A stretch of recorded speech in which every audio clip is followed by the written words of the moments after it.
Mau tahu nggak? Ada berita heboh.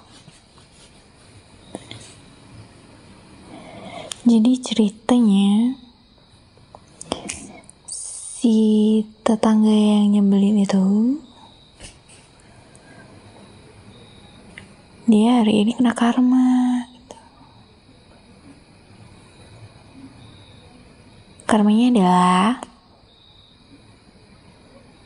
apa ya? Udah lupa. Ya itulah intinya, karmanya dia tadi. Kok gue lupa ingatan ya? Kayak aku udah mulai tua ya. Ya udah, better aku dongengin aja kali ya. Biar pupuk. Masa malam-malam ngegibahin tetangga. Better tidur gak sih? Oke. Dah, tidur. Sini, aku dongengin. Mau didongengin apa? Dongengin tentang hewan, fable, kayak kerajaan kingdom, history gitu, atau mau ceritain tentang sejarah gimana kita pertama kali bertemu. Ayo. Kok malu-malu sih?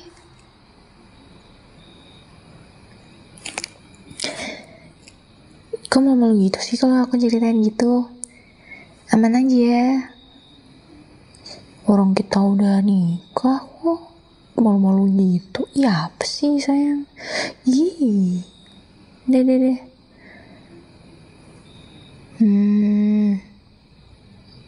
Seneng ya? Enggak jadi ceritain tentang gitu. Ceritain tentang lain. Apa ya enaknya? I have a story with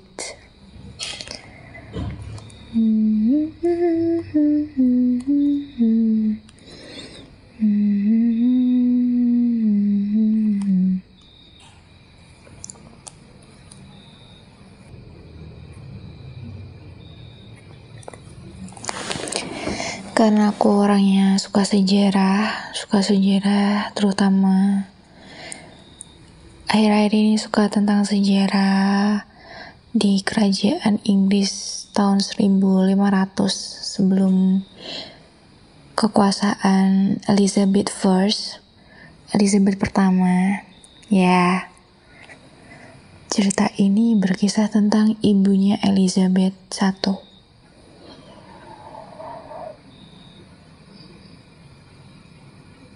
Ratu kedua Inggris pada waktu itu.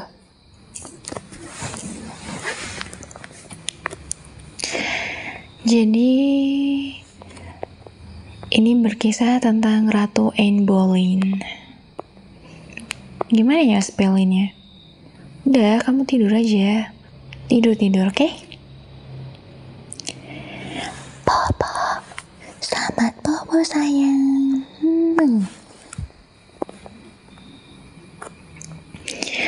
So, who is Anne Boleyn?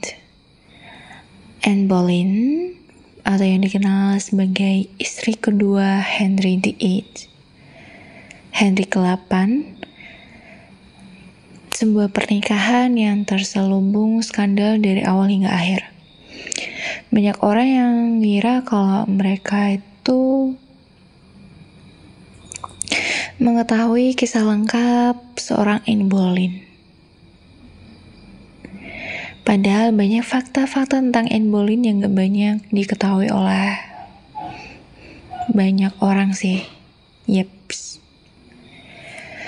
Oh ya, misalnya kalau kamu tertarik nih ya tentang kisah Anne Boleyn atau kekuasaan Raja Henry ke-8 ini, kamu bisa kok. Ini loh sayang. Ada series barat gitu, judulnya The Tudors. Itu ada berapa season ya? Setahu banyak season sih. Ceritain tentang dinasti Tudor waktu diperintah oleh Raja Henry ke-8. Ya, sebenarnya Aku nggak tertarik sama rajanya sih. I don't interest with the king at all. Nope. Aku nggak tertarik sama sekali dengan raja-rajanya. Malah aku tertarik di sini adalah ini satu raja nih punya banyak banget, bisa dibilang wife, istri, bahkan mungkin mistress-mistressnya yang nggak ketahuan ya siapa. Henry VIII. Aku apal sih ratu-ratunya.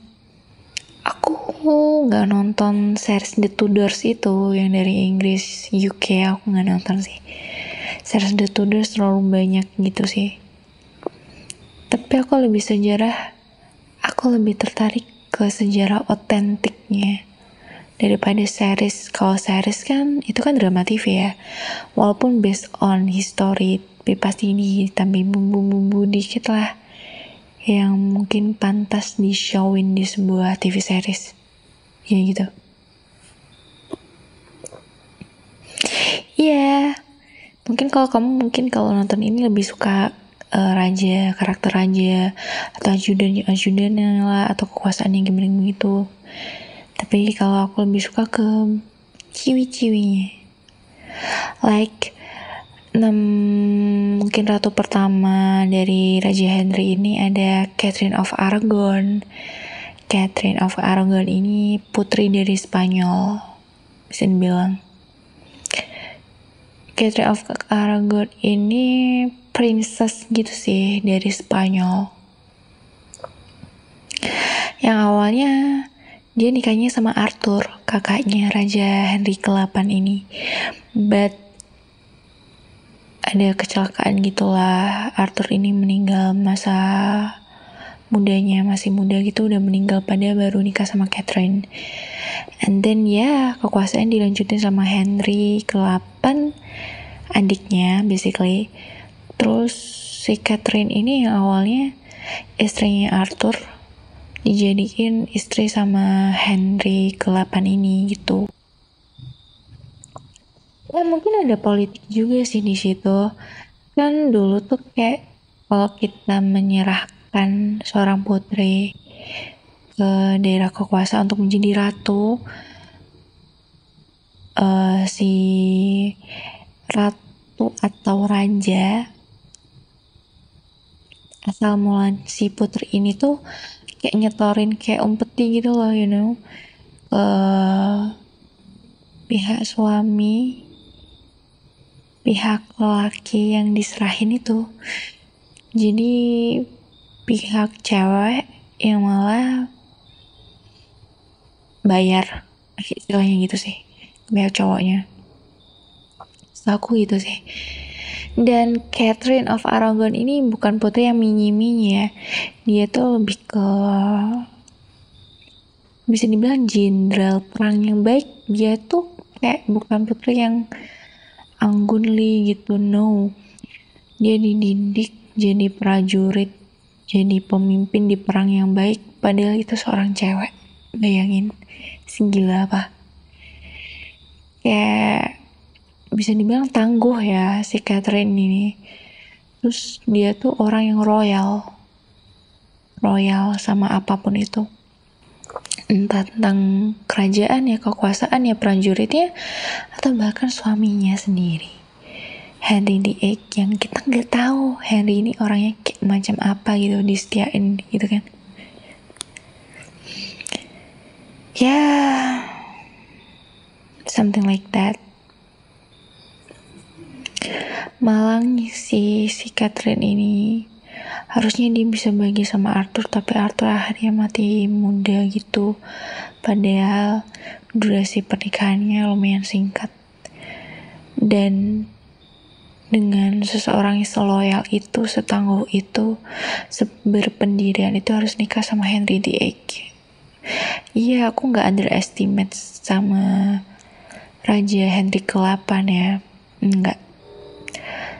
Tapi I don't know, aku kayak bisa ngerasain karakter orang tuh dari fotonya sekilas gitu. I don't know.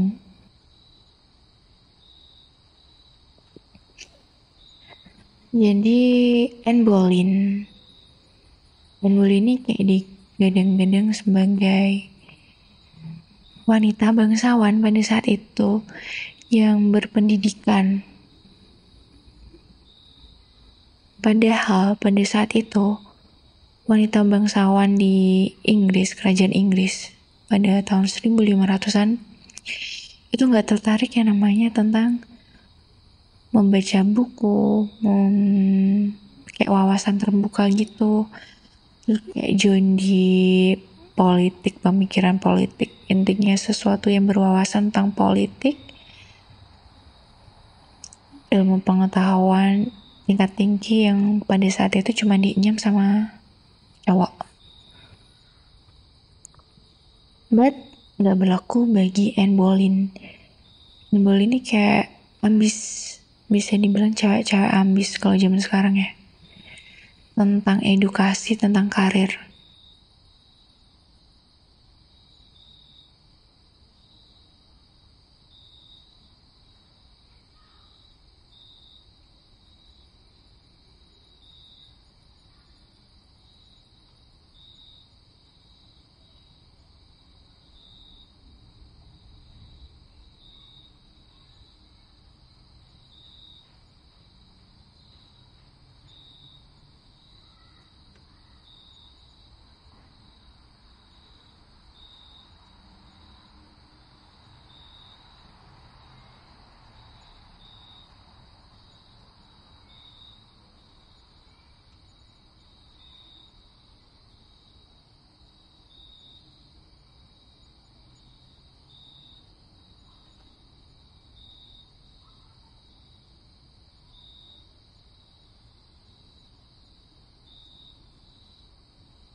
Masa mudanya Anne Boleyn tuh gak diketahui lahir tanggal berapa, tapi tahun berapa. Mungkin tahun 1501 dan 1507. Oh ya, lahir dari ayah yang nama ayahnya tuh Sir Thomas Boleyn. Aku gak tahu ya. Ya gitu lah intinya. Ayah-ayah zaman dulu pasti ambisius kan ya. Ada yang bisa ngorbanin anaknya buat jadi batu lompatan untuk naik status bangsawan yang lebih tinggi. Maybe. Lalu ibu Catherine ini namanya Elizabeth Howard. Dan menghabiskan sebagian besar masa kecilnya di Prancis. Baru kembali ke Inggris tahun 1522.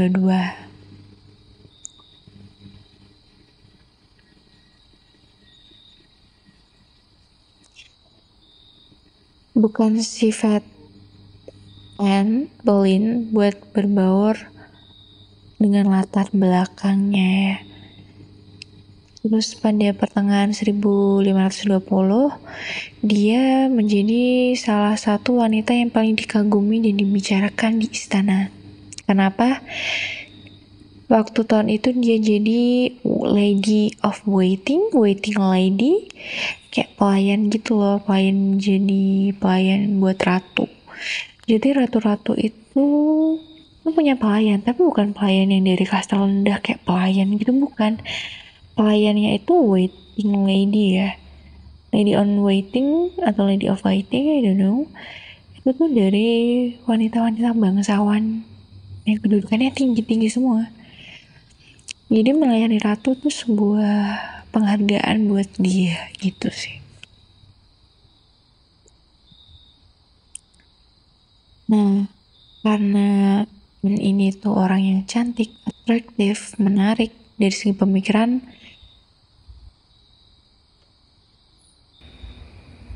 dan dari segi fashion, penampilan, look dia yang ngebawa kultur budaya Prancis pada saat itu ke Inggris. Jadi semua mata tuh tertuju ke dia karena dia tuh termasuk anomali yang jarang gitu ditemui di cewek-cewek kerajaan Inggris pada saat itu. Tapi misalnya kamu menarik kalau pemikiran kamu tidak jalan untuk misalnya caper atau bertingkah sesuai keinginan sosialmu, kamu gak bakal menarik sih. Tapi Anne ini emang cerdas sih orangnya, jadi dia bisa take attention dimanapun dia ada. Yaps. Nah, panjang banget ya ceritanya, tapi aku udah ngantuk.